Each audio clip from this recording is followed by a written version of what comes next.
Troll Bridge by Terry Pratchett. The air blew off the mountains, filling the air with fine ice crystals. It was too cold to snow. In weather like this, wolves came down into villages. Trees in the heart of the forest exploded when they froze. In weather like this, right-thinking people were indoors, in front of the fire, telling stories about heroes. It was an old horse. It was an old rider. The horse looked like a shrink-wrapped toast rack. The man looked as though the only reason he wasn't falling off was because he couldn't muster the energy. Despite the bitterly cold wind, he was wearing nothing but a tiny leather kilt and a dirty bandage on one knee. He took the soggy remnant of a cigarette out of his mouth and stubbed it out on his hand. "Right," he said. "Let's do it." "That's all very well for you to say," said the horse. "But what if you have one of your dizzy spells, and your back is playing up? How should I feel being eaten because your back's played you up at the wrong moment?" "It'll never happen," said the man. He lowered himself onto the chilly stones and blew on his fingers. Then, from the horse's pack, he took a sword with an edge like a badly maintained saw and gave a few half-hearted thrusts at the air. "Still got the old knackaroony," he said. Oh! He winced and leaned against a tree. "Oh! I swear this bloody sword gets heavier every day." "You ought to pack it in, you know," said the horse. "Call it a day. This sort of thing at your time of life. It's not right." The man rolled his eyes. "Blast that damned distress auction. This is what comes of buying something that belonged to a wizard," he said to the cold world in general. "I looked at your teeth. I looked at your hooves. It never occurred to me to listen." "Who do you think was bidding against you?" said the horse. Cohen the barbarian stayed leaning against the tree. He was not sure that he could pull himself upright again. "You must have plenty of treasure stashed away," said the horse. "We could go rimwards. How about it, nice and warm? Get a nice warm place by a beach somewhere. What do you say?" "No treasure," said Cohen. "Spent it all, drank it all, gave it all away, lost it." "You should have saved some for your old age." "Never thought I'd have an old age." "One day you're going to die," said the horse. "It might be today." "I know. Why do you think I've come here?" The horse turned and looked down towards the gorge. The road here was pitted and cracked. Young trees were pushing up between the stones. The forest crowded in on either side. In a few years, no one would know there'd even been a road here. By the look of it, no one knew now. You've come to die?" "No. But there's something I've always been meaning to do, ever since I was a lad." "Yeah?" Cohen tried easing himself upright again. Tendons twanged their red-hot messages down his legs. "My dad," he squeaked. He got control again. "My dad," he said to me..." He fought for breath. "Son," said the horse helpfully. "What?" "Son," said the horse. "No father ever calls his boy son unless he's about to impart wisdom. Well-known fact." "It's my reminiscence." "Sorry." "He said..." "Son..." "Yes, okay. Son, when you can face down a troll in single combat, then you can do anything." The horse blinked at him. Then it turned and looked down again, through the tree-jostled road to the gloom of the gorge. There was a stone bridge down there. A horrible feeling stole over it.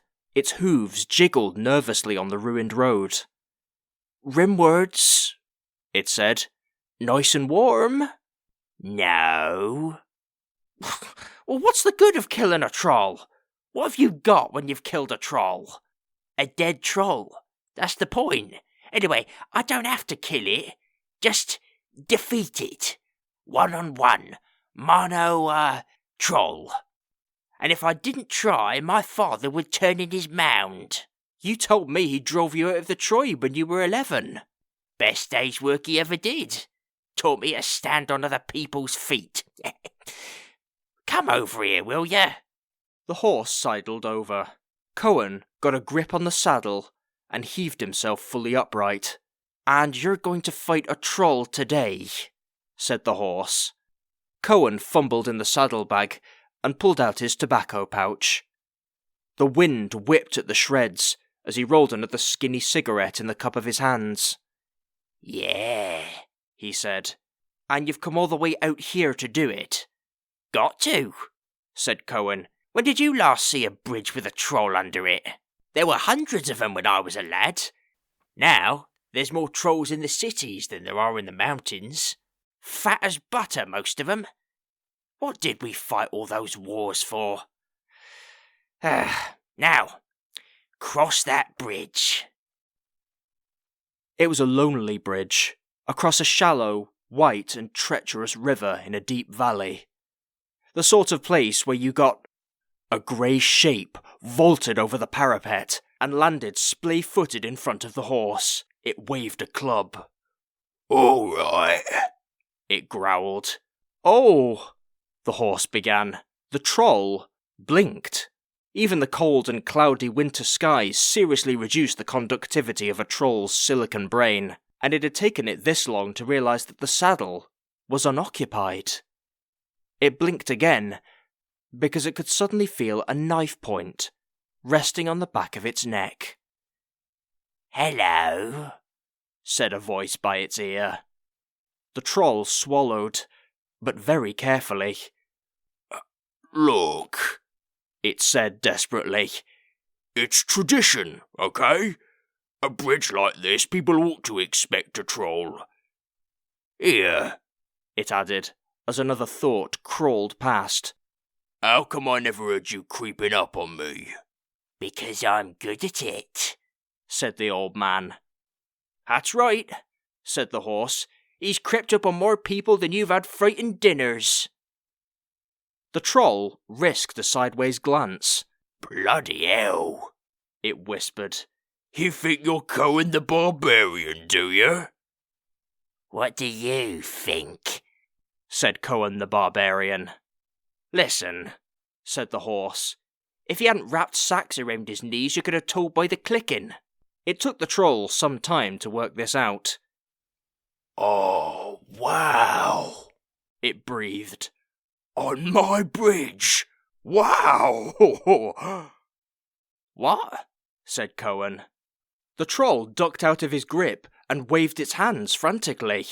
It's all right, it shouted as Cohen advanced. You've got me, I'm not arguing. I just want to call the family up, all right? Otherwise, no one will ever believe me. Cohen, the Barbarian, on my bridge. Its huge stony chest swelled further. My bloody brother-in-law's always swanking about his huge bloody wooden bridge. It's all my wife ever talks about. I'd like to see the look on his face. Oh. No. What can you think of me? Good question, said Cohen. The troll dropped its club and seized one of Cohen's hands. Micah's the name, it said. You don't know what an honour this is. He leaned over the parapet. Beryl, get up here, bring the kids. He turned back to Cohen, his face glowing with happiness and pride. Beryl's always saying we ought to move out, get something better, but I tell her, this bridge has been in our family for generations. There's always been a troll under Deathbridge. It's tradition. A huge female troll, carrying 2 babies, shuffled up the bank, followed by a tail of smaller trolls. They lined up behind their father, watching Cohen owlishly. This is Beryl, said the troll. His wife glowered at Cohen. And this He propelled forward a scowling, smaller edition of himself, clutching a junior version of his club. It's my lad Scree. A real chip off the old block. Going to take on the bridge when I'm gone, ain't you, Scree? Look, lad, this is Cohen the Barbarian. What do you think of that, eh? On our bridge, we don't just have rich, fat, soft old merchant like your Uncle Pyrites gets, said the troll, still talking to his son but smirking past him to his wife. We have proper heroes, like they used to in the old days. The troll's wife looked Cohen up and down. Rich, is he? She said. Rich has got nothing to do with it, said the troll. Are you gonna kill our dad? Said Scree suspiciously. Course he is, said Micah severely. It's his job, and then I'll get famed in song and story. This is Cohen the Barbarian, right? Not some bugger from the village with a pitchfork. He's a famous hero. Come all this way to see us, so just you show him some respect. Sorry about that, sir, he said to Cohen. Kids today, you know how it is. The horse started to snigger. Now, look, Cohen began. I remember my dad telling me about you when I was a pebble, said Micah. He bestrides the world like a colossus, he said. There was silence. Cohen wondered what a colossus was, and felt Beryl's stony gaze fixed upon him. He's just a little old man, she said. He don't look very heroic to me. If he's so good, why ain't he rich? Now, you listen to me, Micah began. This is what we've been waiting for, is it? Said his wife. Sitting under a leaky bridge the whole time, waiting for people that never come? Waiting for little old bandy-legged old men? I should have listened to my mother. You want me to let our son sit under a bridge waiting for some little old man to kill him? That's what being a troll is all about? Well, it ain't happening. Now you just... Ha! Pyrites don't get little old men. He gets big fat merchants. He's someone. You should have gone in with him when you had the chance. I'd rather eat worms. Worms? Ha! Since when could we afford to eat worms? Can we have a word? Said Cohen. He strolled towards the far end of the bridge, swinging his sword from one hand. The troll padded after him. Cohen fumbled for his tobacco pouch. He looked up at the troll and held out the bag. Smoke? He said. Well, that stuff can kill you, said the troll. Yes, but not today. Don't you go hanging about talking to your no-good friends, bellowed Beryl from her end of the bridge. Today's your day for going down to the sawmill. You know Church said he couldn't go on holding the job open if he weren't taking it seriously. Micah gave Cohen a sorrowful little smirk. She's very supportive, he said. I'm not climbing all the way down to the river to pull you out again, Beryl roared. You tell him about the billy goats, Mr. Big Troll. Billy goats? Said Cohen. I don't know anything about billy goats, said Micah. She's always going on about billy goats. I have no knowledge whatsoever of billy goats. He winced. They watched Beryl usher the young trolls down the bank and into the darkness under the bridge. The thing is, said Cohen, when they were alone, I wasn't intending to kill you. The troll's face fell. You weren't? Just throw you over the bridge and steal whatever treasure you've got. You were? Cohen patted him on the back. Besides, he said, I like to see people with good memories.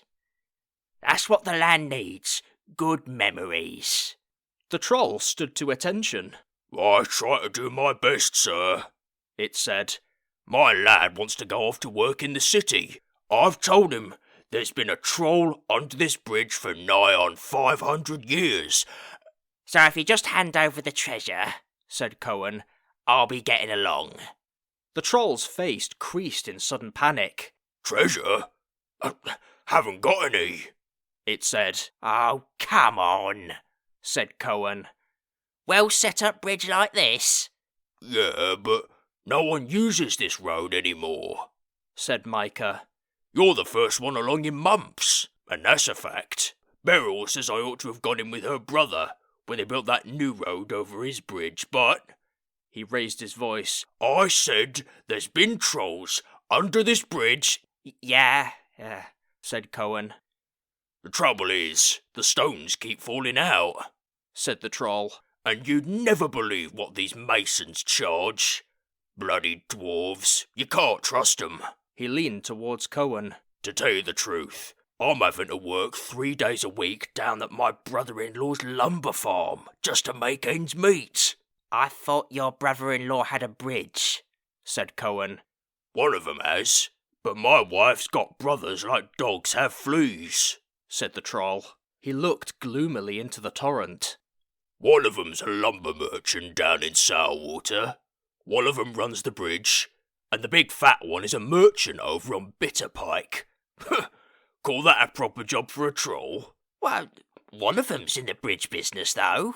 Said Cohen. Bridge business? Sitting in a box all day, charging people a silver piece to walk across?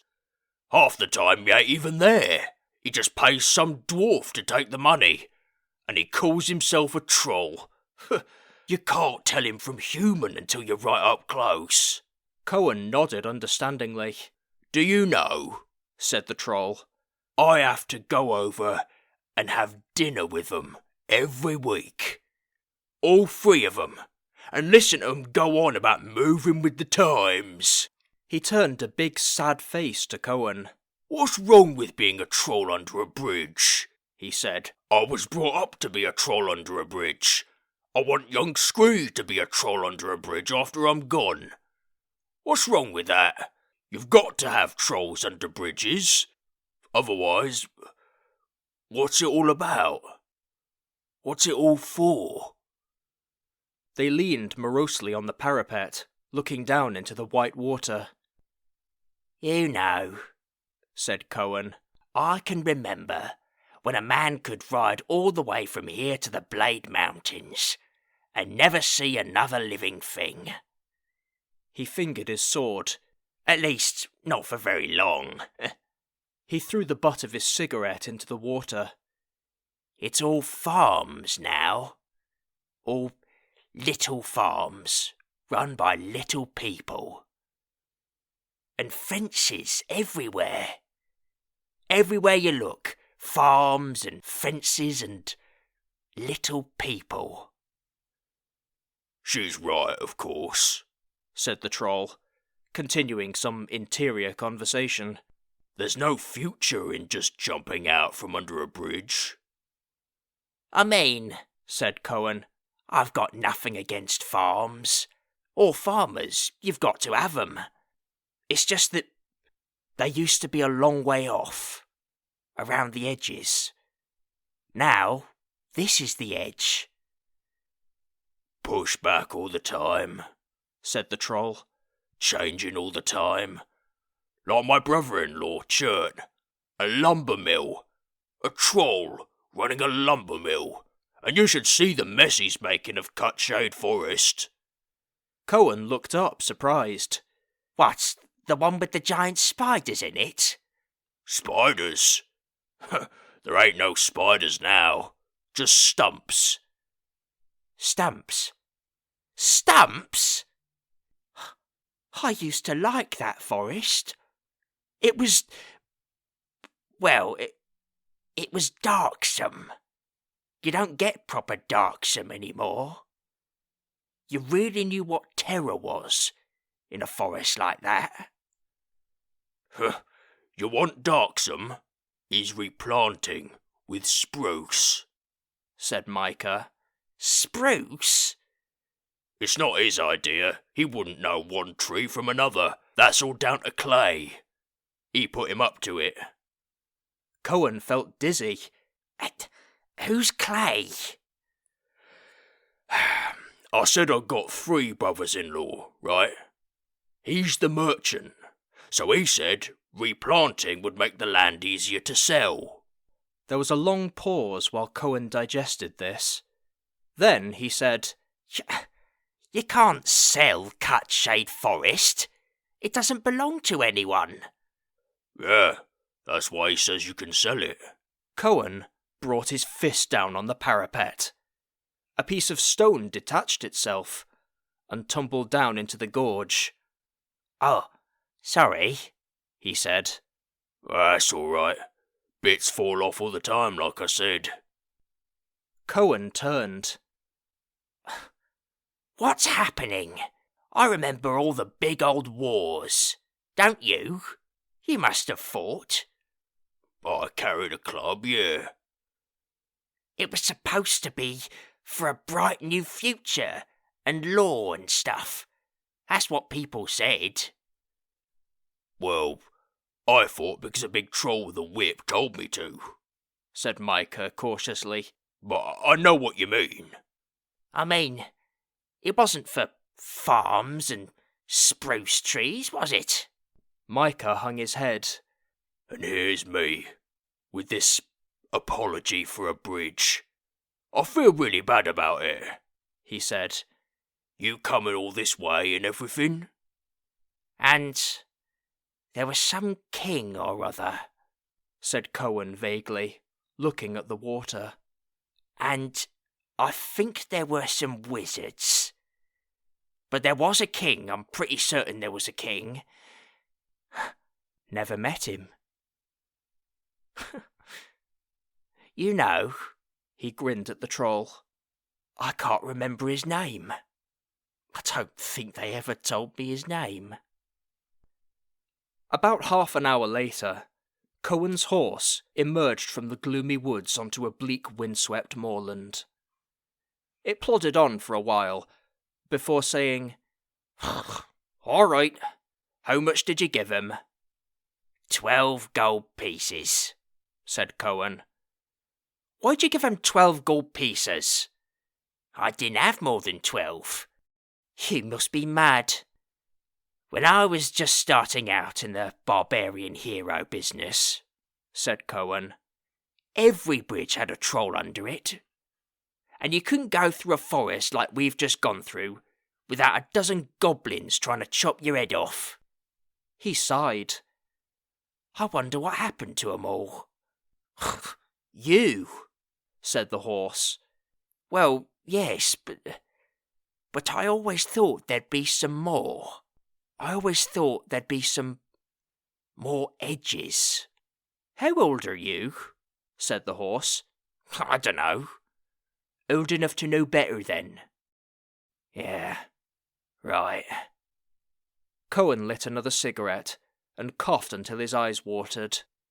Going soft in the head? Yeah. Giving your last dollar to a troll? Yep. Cohen wheezed a stream of smoke at the sunset. Why? Cohen stared at the sky. The red glow was as cold as the slopes of hell. An icy wind blew across the steppes, whipping at what remained of his hair. For the sake of the way things should be, he said. For the sake of things that were. Ha! Cohen looked down. He grinned. And for 3 addresses. One day, I'm going to die, he said. But not, I think, today. The air blew off the mountains, filling the air with fine ice crystals. It was too cold to snow. In weather like this, wolves came down into villages. Trees in the heart of the forest exploded when they froze. Except, there were fewer and fewer wolves these days, and less forest. In weather like this, right-thinking people were indoors, in front of the fire, telling stories about heroes.